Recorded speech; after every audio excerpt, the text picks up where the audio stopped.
여러분 이제 몇 년 동안 화제가 좀 잠잠했는데 이번에 아마 우리나라 기사화된 이후에 산불이 최고고 피해가 아마 최고인 것 같아요. 이제 장비가 얼마나 잘 돼 있습니까? 이제 소화시키는 장비가 그렇게 잘 돼 있어도 재해는 당할 수가 없다는 거. 미얀마도 보면 이 지진이 일어났는데 중국까지 태국 아래까지 강타를 해버렸어요. 이런 위력을 누가 생각하겠습니까? 할 수 없어요. 그런데 하나 우리가 안다면 사람의 심령이 인격이 폭파가 되고 또 하나는 이 지구의 모든 기후들이 질서를 잊어버리고 땅의 지진과 기근과 이런 재난들이 계속 일어날 때 종말이 시작될 조짐이라 마태복음 25장에 나와 있어요. 그리고 24장에도 나와 있습니다. 여러분, 이것은 하나의 우리 지나가는 얘기로 잘못하면 그렇게 생각하고 말 수가 있는데 그것은 아닙니다. 이 시대를 주님께서 이끌어 가셔요. 여러분 이제 그 마태복음 16장 말씀에서 보면 유대인들이 예수님께 계속 표적을 보여달라고 그러죠. 그래서 예수님께서 너희들에게 보여줄 것은 시대의 표적, 요나의 표적밖에 보여줄 것이 없다, 이렇게 말씀하고 있습니다. 그래서 우리는 신앙생활하는 것을 종교생활이 아니라는 것, 실제로 하나님의 말씀 가운데서 역사가 이루어간다는 것, 이것을 우리가 확실히 해야 되는 거예요. 그래서 말씀에 순종하라. 주님께서는 그렇게 강력하게 말씀을 하고 있지 않습니까? 오늘 본문의 제목이 갈대 마을의 축제예요. 제가 그렇게 정해봤습니다. 갈릴리 가나의 한 잔치집에 관한 이야기가 기사화되어 있습니다. 본문에 혼례라고 합니다. 시집가고 장가가는 예식을 말하는 것이죠. 잔치 종류가 여러 가지죠. 거기에도 그렇고 우리나라도 그렇고 환갑, 회갑이 있고 또 돌잔치가 있고 뭐 여러 가지 것이 있어요. 근데 여러 가지지만은 결혼하는 것이 가장 좋은 거예요. 결혼 잔치는 축제 중에 축제이죠. 결혼하는 가정뿐 아니라 그 마을도 큰 축제 분위기를 타고 있어요. 그러니까 먹거리도 가장 많이 준비하고 춤과 또 노래와 이런 경연도 최고로 이루어가는 거예요. 거기나 우리나라나 예전에서 보면 그렇습니다. 가나안의 혼인집도 흥을 낼 수 있는 포도주를 많이 준비했어요. 그런데 그 포도주가 잔치가 끝나기도 전에 다 떨어지고 말았다 하는 것입니다. 잔치집은 얼마나 당황스러울까. 그리고 가나 마을 사람들도 좋았다가 말았죠. 그간 마을이 씁쓸하게 변한 거예요. 잔치집은 초상을 당한 분위기고 마을은 초상을 치러야 하는 마치 그런 분위기가 같이 보여집니다. 잔치집이 초상집으로 바뀐 셈이죠. 여기에 예수님이 어머니와 함께 가나 혼인 잔치집에 참석하셨다, 이렇게 나와 있습니다. 예수님은 어머니에게 잔치집에 포도주가 떨어졌다는 이야기를 전해 들었어요.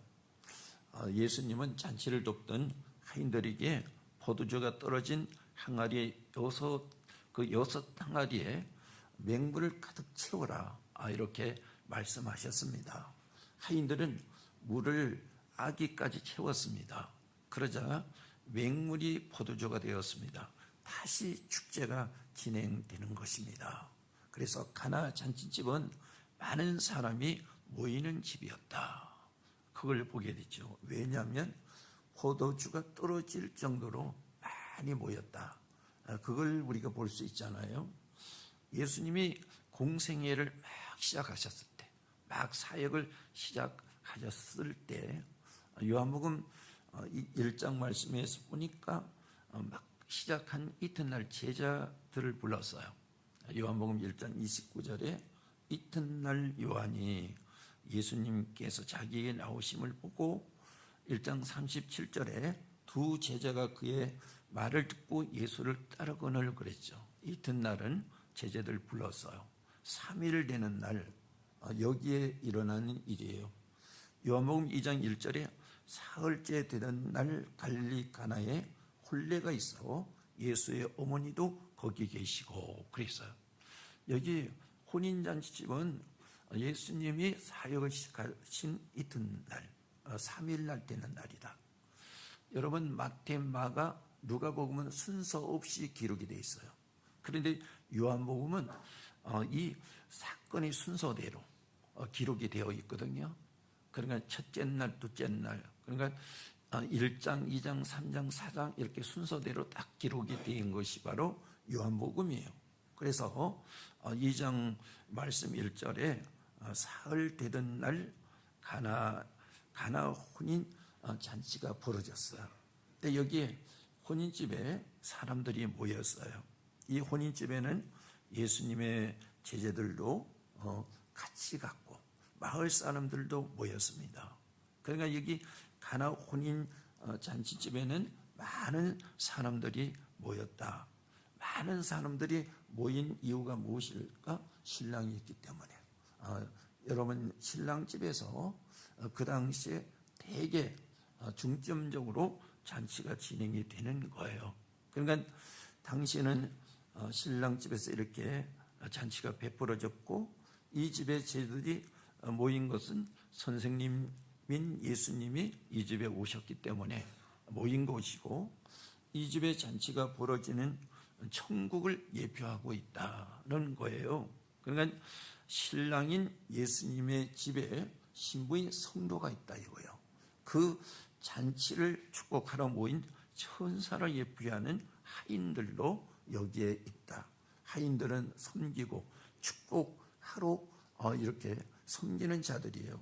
이 땅에 천국 잔치가 벌어지는 가나는 어디 있습니까? 교회예요. 교회를 말하는 거예요. 교회는 예수님이 계시고 신부인 성도가 이렇게 모여 있지 않습니까?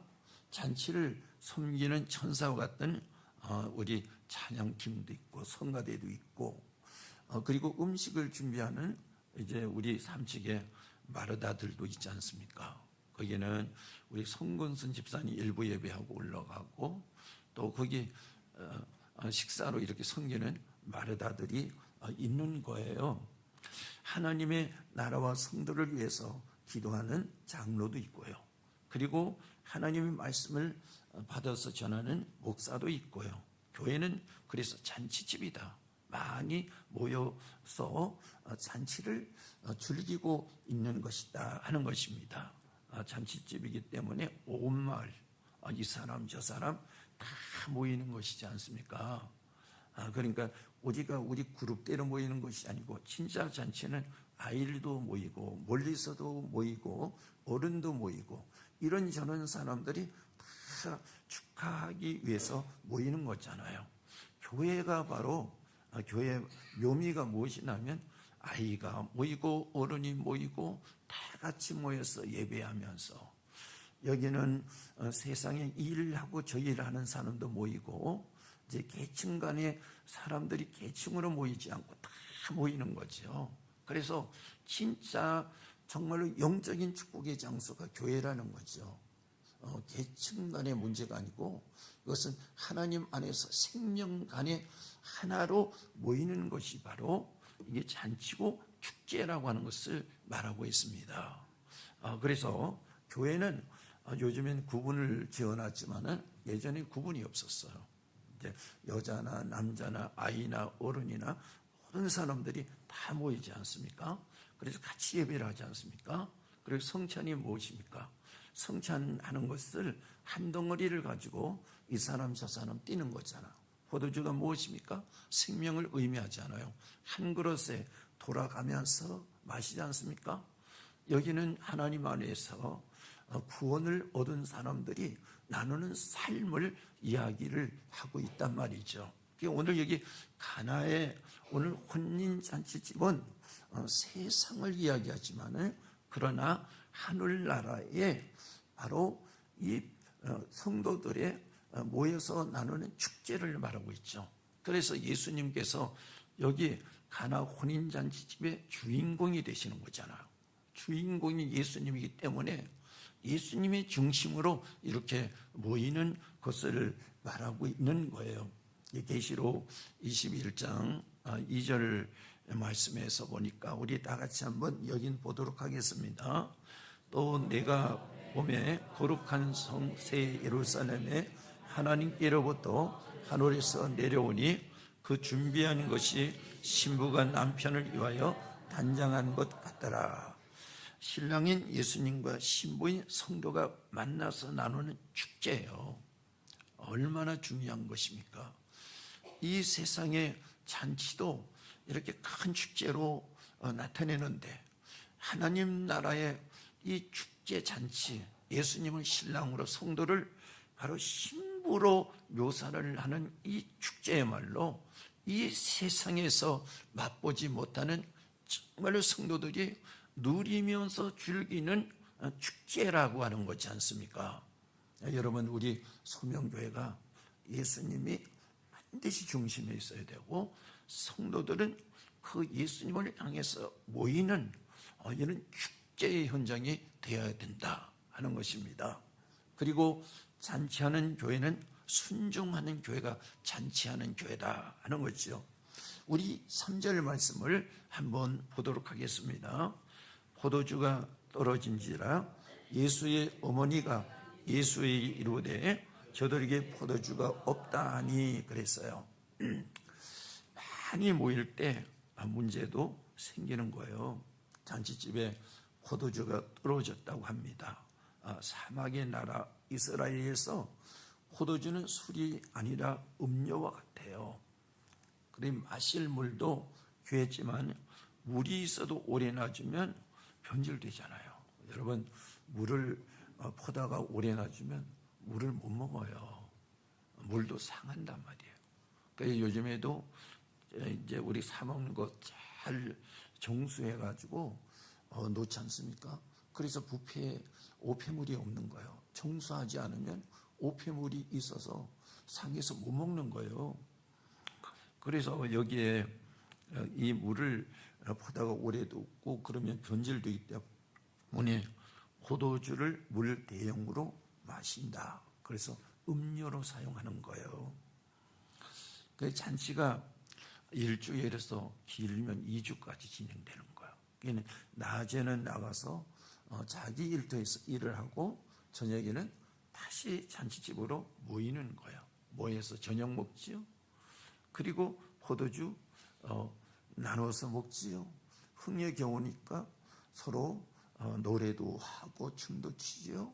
이렇게 일주일을 이 잔치집에 출근했다가 또 퇴근했다가 이러면서 여기서 모이게 되는 거죠. 그러니 잔치집이 얼마나 큰 잔치입니까? 이것을 말하고 있잖아요. 그래서 예수님의 어머니가 예수님께 포도주가 떨어졌다 이렇게 말하는 거죠.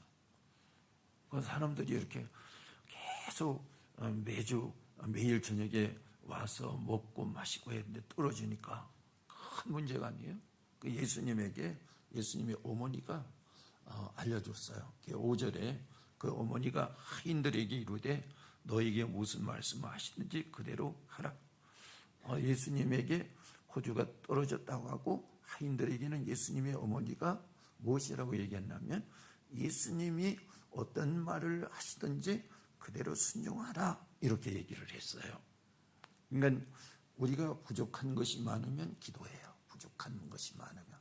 여러분, 우리가 부족한 것이 많으면 기도하잖아. 어려운 것이 많으면 여러분 기도하지 않습니까? 그리고 순종하면 생산을 이루어내는 거예요. 순종할 때 생산. 순종이 이렇게 중요한 거예요.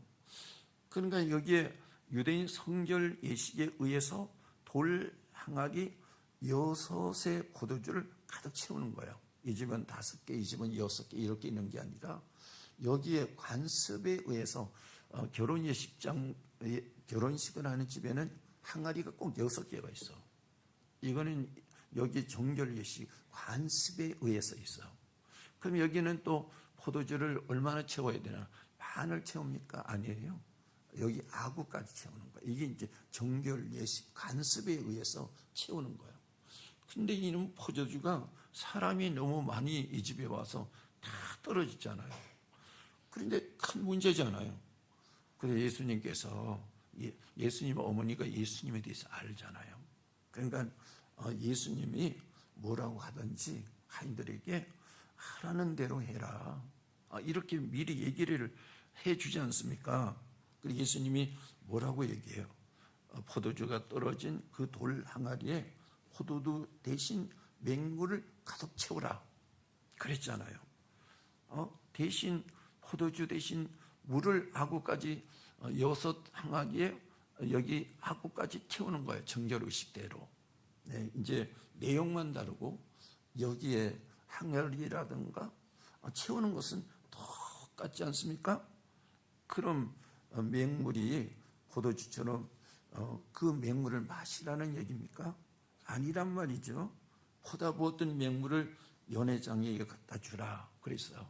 연회장을 뭐 여러 가지로 얘기하던데 호텔로 말하면 주방장이나 아니면 지배인과 같은 사람 아니겠어요? 근데 호텔에 사람들을 잔뜩 초청을 해놓고요. 그냥 막 주면 되겠습니까? 연회장에게 갖다서 보이고 연회장이 오케이 해야지 초청한 사람들에게 나눠줄 수 있는 거 아니에요? 맹물 막 못 나눠주잖아요. 연회장이 오케이 하지 않았는데 이 맹물을 어떻게 하인들이 연회장에게 갖다 줄 수 있습니까? 하인들이 예수님의 어머니 말씀에 순종한 것이 아니라 예수님의 말씀에 순종했기 때문에 갖다 준 거라. 그래서 나와 있잖아요. 성경에 8절 말씀 7절 말씀에 다 읽어보십시다. 예수께서 그들에게 이르시되 항아리에 물을 채우라 하신즉 아기까지 채우니 8절 이제는 떠서 연회장에게 갖다 주라 하심에 갖다 주었더니 여기에 맹물을 항아리에 채우라. 또 채웠던 이 맹물을 연회장에게 갖다 주어라. 이해가 안 되죠. 하인들이 그대로 했습니까? 안 했습니까? 그대로 했잖아요. 그대로 했더니 여기에 이적이 일어났어. 그래서 9절 말씀해 보니까 연회장은 모르잖아요. 갖다 준 그 물을 맛을 보니까 이거는 포도주요. 이 앞에 내간 포도주보다 떨어진 포도주보다 이 포도주가 아주 맛있고 아주 내용이 아주 좋은 포도주예요. 이거 어디서 났냐? 여러분 예수님께 순종할 때 기적이 일어나는 거예요. 예수님에게 순종해서 기적이 일어났잖아. 예수님의 어머니에게 순종해서 기적이 일어난 게 아니라 예수님에게 순종해서 기적이 일어나는 거예요. 그러니까 사람 말에는 순종하는데 예수님 말씀에 순종하지 않으면 기적이 없어. 그래서 어떤 사람은 사람의 말에 순종해서 이것은 이렇게 하고 저것은 저렇게 하는데 절대로 기적이 안 일어나는 거예요. 요즘의 시대가 그렇잖아요. 하나님의 말씀에 순종을 안 하고 사람 말에 의해서 이랬다 저랬다 하니까 기적이 없어. 그걸 오늘 이 시대에 대해서 보여주고 있지 않습니까?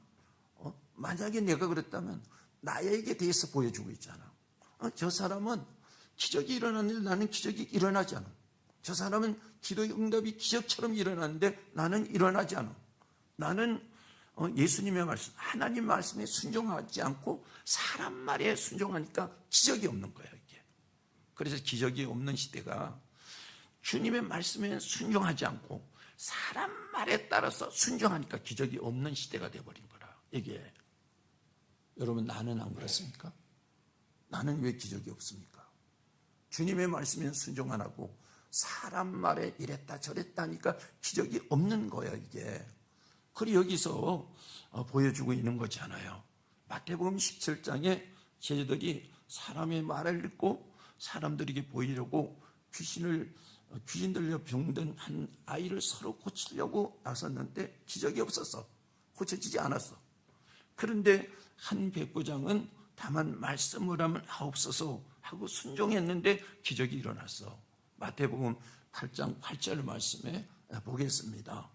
백부장이 대답하여 이르되 주여 내 집에 들어오심을 나는 감당하지 못하겠사오니 다만 말씀을 하면 하옵소서.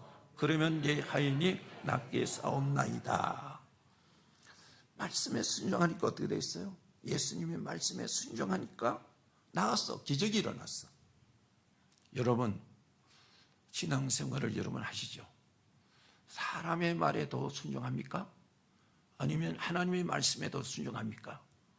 우리가 신앙생활 하면서도 이 사람이 이랬다 저 사람이 이래라 그러면 그 말에는 금방 우리가 정가되는 거예요. 그게 그 사람 말이 옳아. 이렇게 하면서 성경에 나온 말씀을 순종하지 않아. 그 사람 말이 옳은지 틀린지는 몰라도 기적은 안 일어나거든. 기적은 주님 안에서 일어나거든. 그래서 신앙을 찾으라 이거예요. 신앙은 주님 안에서 찾는 것이지 이 사람 말 저 사람 말에서 찾는 것이 아니야. 오늘 여러분 오늘 이 혼인잔치집을 통해서 우리에게 보여주는 말씀이 바로 여기에 있지 않습니까? 여러분 오직 순종하는 교회나 성도는 기적이 일어나잖아요. 기적이. 그래서 기적이 일어나니까 이제 그걸 이제 듣고 기적이 일어났다. 저 교회 기적이 일어났다. 저 가정에 기적이 일어났다. 저 사람이 기적이 일어났다. 그러면 거기에 사람이 많이 모이잖아. 기적이 일어나는데. 여러분 성도는 마찬가지잖아요. 성도들이 신앙생활하는데 이 사람은 이런 일이 있어서 저 사람은 이런 일이 있어서 그럼 거기에 사람들이 다 뭔가 떨어질 것 같이 그 앞에 가서 매달리는데요. 아무리 좋은 얘기를 해도 기적이 안 일어나면 아이고 난 시끄러워. 혼자 이야기하시오. 그렇게 하면서 사람이 안 모인다니까. 교회도 역시 마찬가지라니까요. 그것을 여기서 보여주고 있지 않습니까? 우리 교회는 어떤 교회가 되어야 될까? 우리 가정은 어떤 가정이 될까? 이거잖아요. 하나님을 모시고 하나님 말씀에 순종하는 가정이 되어야 될까? 우리 교회는 하나님의 주인이 되는 교회가 되어서 그 주님 말씀에 순종하는 교회가 되어야 될까? 그래서 기적이 일어나는 교회가 될 때 여러분 많이 모이지 않습니까? 왜요?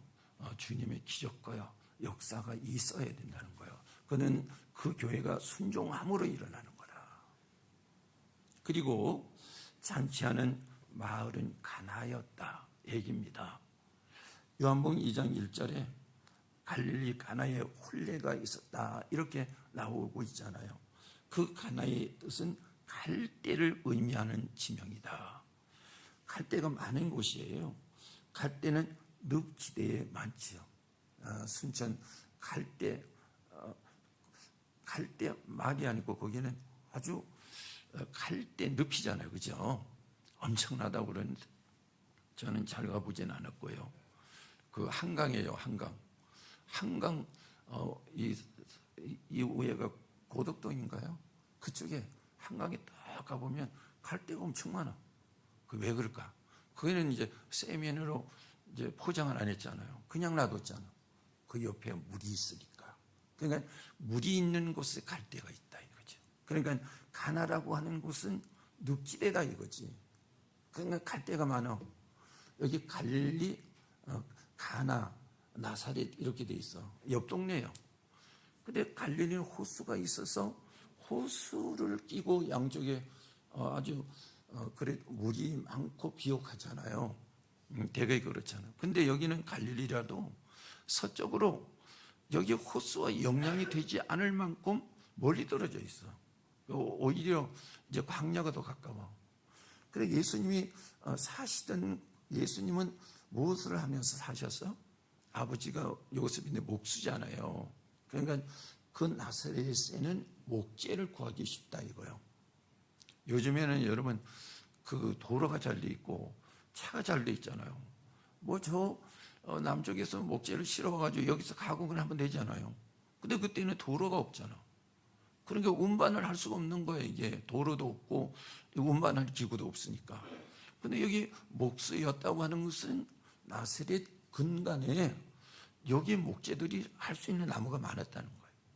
그러면 가나안은 무엇입니까?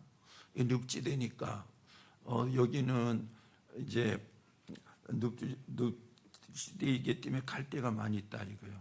그래 물이 많다는 거 아니에요. 그래서 여기 그 광야 가까운 곳에는 물을 그렇게 구하기가 쉽지 않잖아요. 근데 물이 딱 떨어졌어 여섯 항아리가. 근데 물을 퍼다 그러니까 금방 퍼다봤잖아요. 여기 갈대가 많은 이곳에는 물이 흔하니까 금방 퍼다본 거야. 그것이 여기 딱 나오잖아요, 배경으로. 그래서 오늘 이 갈릴리에서 옆마을이 가나이다, 이웃마을이다. 그걸 우리가 볼 수가 있고요. 이곳에서 이제 물을 배경으로 해서 나오고 있는데 맹물이 포도가 되게 하셨다고 하는 것은 생명의 잔치가 벌어진다 하는 거예요. 여러분, 교회는 샘으로도 이야기하고 늪지대로 이야기하는 거죠. 왜요? 늪지대는요 온갖 보화가 다 있다는 거예요. 여기는 미생물도 있고요. 여기는 온갖 식물이 다 살 수 있다는 거예요. 그래서 늪지대가요 우리나라도 굉장한 보물 보화지대로 지정을 해놓는 거예요. 여기가. 그러면 여기 물이 있다고 하는 것은 세상의 보화가 아니라 어디요? 하늘나라의 보화. 생명의 물이라는 거예요. 생명의 물. 그러니까 여기가 생명의 물을 통해서 사람이 무엇을 얻어요? 생명을 얻는 거예요. 그래서 여기에 가나 혼인잔치를 두 가지 잔치를 봐요. 하나는 처음에 이루어져서 포도주가 떨어진 것은 세상잔치인 거예요. 세상잔치는 여러분 흥하게 했다가 이렇게 포도주가 떨어진 것처럼 울상이 되어버린 거예요. 근데 천국잔치는 미약하지만은 이것이 풍성해지는 거예요. 왜냐하면 예수님은 내 배에서 생수의 강이 흘러내리리라 이렇게 말씀하고 있잖아요. 요한복음 7장 말씀에. 그는 뭐예요? 그 생수의 강이 흘러내릴 때 그 존재가 풍성해지는 거 아니야? 마찬가지예요. 우리는 하나님으로부터 생수, 바로 영원히 축복을 받을 때 우리가 풍성해지는 거예요. 이 땅은 강팍해도 우리가요 하늘나라에서 하나님이 내려주는 생수인 포도주를 우리가 먹을 때, 마실 때 우리 영혼이 생명을 얻고 우리 인격과 우리 삶이 풍성해지는 거예요. 이럴 때일수록 이 땅에는 천국잔치가 일어나야 돼. 교회들마다 이 땅에 세속적인 잔치가 일어나지 않고 천국잔치가 일어날 때 풍성해지는 거예요. 이런 진리 역사가 우리 소명교회 안에서 일어나기를 정말로 여러분들과 함께 축복합니다. 우리 이 말씀